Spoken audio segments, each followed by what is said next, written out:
তিনটি পরিচিত ওয়ার্ডস hungry, starving এবং ফ্যামিস্ট।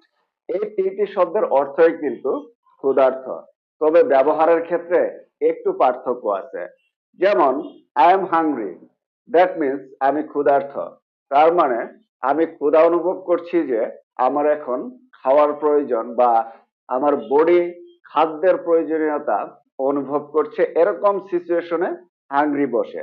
But I am starving, that means আমি খুবই ক্ষুধার্ত।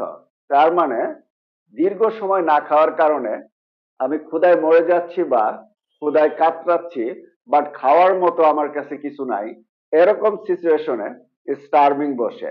আই এম ফ্যামিস্ট, দ্যাট মিনস আমি অত্যন্ত ক্ষুধার্ত, like I am very hungry.